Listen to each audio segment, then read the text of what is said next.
ప్రీత ముఖ్యమంత్రి గారు రేపు జరగబోయే ఎలక్షన్లకి ఆంధ్రప్రదేశ్లో 175 అసెంబ్లీ స్థానాలకి 25 పార్లమెంట్ స్థానాలకు కూడా అభ్యర్థుల్ని ప్రకటించడం జరిగింది. దాంట్లో ఇండి నియోజకవర్గానికి వైఎస్ఆర్ కాంగ్రెస్ పార్టీ అభ్యర్థిగా నన్ను నియమించడం కూడా జరిగింది. చాలా సంతోషం. జగన్ గారు మరి నన్ను గుర్తించి నా మీద నమ్మకంతో ఈ సీట్ ఇచ్చినందుకు చాలా సంతోషిస్తున్నాను.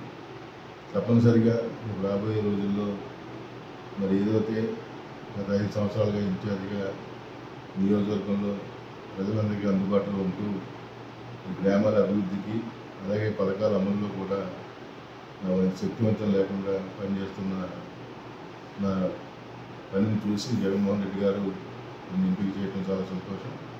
తప్పనిసరిగా ఈసారి రాబోయే ఎన్నికల్లో ఇండిలో వైఎస్ఆర్ జెండా ఎగరేసి మరి ఈ సీట్ని జగన్ గారికి కానుకగా ఇవ్వాలని నిశ్చయంతో నేను కానీ కార్యకర్తలు కానీ నాయకులు కానీ అందరూ కూడా ఏకపక్షంగా ఈసారి ఎలాగైనా ఇండిలో వైఎస్ఆర్ కాంగ్రెస్ పార్టీని నెగ్గించాలని నిర్ణయించుతూ ఉన్నారు. కాబట్టి తప్పనిసరిగా రేపు ఎలక్షన్లో మరి ఇండిలో వైఎస్ఆర్సీపీ జెండా ఎగరేస్తాం ఖాయం.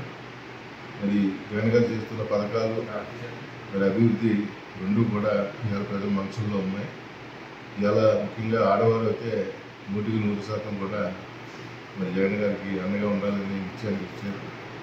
అలాగే అన్ని వర్గాల్లో అన్ని వర్ణాల్లో కూడా జగన్మోహన్ రెడ్డి గారి మీద చాలా నమ్మకంతో ఆయన ఉంటే మన భవిష్యత్తు బాగుంటుంది, మన పిల్లల భవిష్యత్తు బాగుంటుందని ఉద్దేశంతో మరొకసారి జగన్మోహన్ రెడ్డి ముఖ్యమంత్రి చేసుకుంటానికి ప్రజలందరూ సిద్ధంగా ఉన్నారు. కాబట్టి రాబోయే రోజుల్లో మరి జగన్మోహన్ రెడ్డి గారు 150 కన్నా ఎక్కువ సీట్లతో ఈసారి ముఖ్యమంత్రి అవడం ఖాయం.